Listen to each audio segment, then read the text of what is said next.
നമസ്കാരം. ഇറാനിൽ ബോംബിട്ട് അമേരിക്ക. അമേരിക്കയെ ചുട്ടരിക്കാൻ ഇറാനികൾ തയ്യാറെടുക്കുന്നുവെന്നതാണ്. ഇറാനിലെ രഹസ്യ ആണവ കേന്ദ്രത്തിൽ സ്ഫോടനം നടത്തിയത് അമേരിക്ക തന്നെയാണ്. അങ്ങനെ ഒരു സ്ഥിരീകരണത്തിലേക്ക് എത്തുകയാണ്. പശ്ചിമേഷ്യയിൽ വല്ലാത്തൊരു യുദ്ധഭീതി പരത്തുകയാണ് അമേരിക്കൻ സേനയിൽ. ട്രംപിന്റെ കൃത്യമായിട്ടുള്ള മുന്നറിയിപ്പുകൾ എന്ന് പറയപ്പെടുന്നത് യുദ്ധത്തിന് സമയമായിരിക്കുന്നു എന്നുള്ളതാണ്. മൂന്നാം ലോക മഹായുദ്ധം വരെ പടിവാതിൽക്കൽ എത്തുന്നു എന്നുള്ള ആശങ്ക ലോകത്തിലുണ്ടാകുന്ന ഒരു സ്ഥിതിവിശേഷം. പശ്ചിമേഷ്യയിൽ എന്ത് വേണോ എപ്പോൾ വേണമെങ്കിലും സംഭവിക്കാമെന്നൊരു സ്ഥിതിയിലേക്ക് എത്തിയിരിക്കുന്നു എന്നതാണ്. ഇറാനിൽ അമേരിക്ക ആക്രമണം തുടങ്ങിയോ എന്ന് ചോദിച്ചാൽ തുടങ്ങിയെന്ന് തന്നെ പറയേണ്ടിയിരിക്കുന്നു. ഇറാന്റെ അതീവ സുപ്രധാനമായിട്ടുള്ള പാർച്ചിൻ സൈനിക കേന്ദ്രത്തിലുണ്ടായ ദുരൂഹ സ്ഫോടനം, ആ സ്ഫോടനത്തെ തുടർന്ന് പശ്ചിമേഷ്യ വീണ്ടും ഒരു യുദ്ധമുനമ്പിലേക്ക് എത്തപ്പെടുന്ന ഒരു സാഹചര്യത്തിൽ എത്തി നിൽക്കുന്നു. ആണവായുധ പരീക്ഷണങ്ങൾ നടക്കുന്നുണ്ട് എന്ന് പാശ്ചാത്യ രാജ്യങ്ങൾ സംശയിക്കുന്ന പാർച്ചിനിലെ സ്ഫോടനത്തിന് പിന്നാലെ വലിയ സന്നാഹങ്ങളുമായിട്ട് അമേരിക്കൻ നാവികസേന മേഖലയിൽ തമ്പടിച്ചത് സംഘർഷ സാധ്യത ഇപ്പോൾ വർദ്ധിപ്പിച്ചിരിക്കുകയാണ്. കഴിഞ്ഞ ദിവസമാണ് പാർച്ചിൻ സൈനിക കോംപ്ലക്സിനുള്ളിൽ സ്ഫോടനം നടന്നതായിട്ടുള്ള റിപ്പോർട്ടുകൾ പുറത്തു വന്നത്.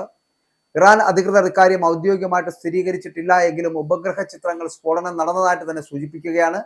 കഴിഞ്ഞ വർഷം ഇസ്രായേൽ വ്യോമാക്രമണം നടത്തിയെന്ന് കരുതപ്പെടുന്ന ഈ കേന്ദ്രത്തിലെ പുതിയ സംഭവം അട്ടിമറിയാണോ അതോ അപകടമാണോ എന്നത് വ്യക്തമല്ല. പക്ഷേ ഈ സംഭവമാണ് അമേരിക്കൻ ആക്രമണം ഇറാനിൽ തുടങ്ങിയോ എന്നുള്ള സംശയം ജനിപ്പിക്കുന്നത് എന്ന് പറയേണ്ടിയിരിക്കുന്നു.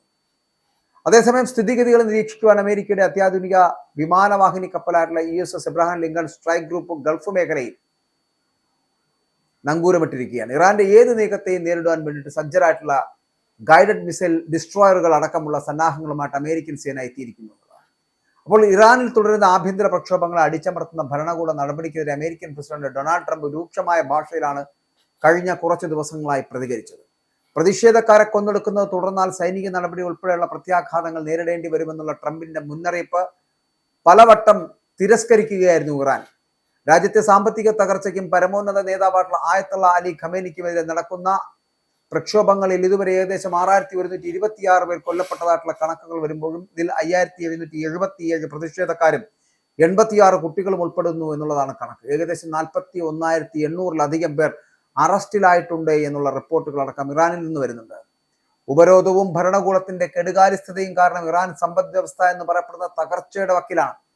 വിലക്കയറ്റം ജനജീവിതം ദുസ്സഹമാക്കിയിരിക്കെ പുതിയ സ്ഫോടനം അമേരിക്കൻ നീക്കങ്ങളും മേഖലയെ വൻ യുദ്ധത്തിലേക്ക് തള്ളിവിടുമോ എന്നുള്ള ആശങ്കയിലാണ് ലോകരാജ്യങ്ങൾ. ഇവിടെയാണ് ഇറാൻ തിരിച്ചു പ്രതികരിക്കുവാൻ പോകുന്നത് എന്നുള്ളതാണ്.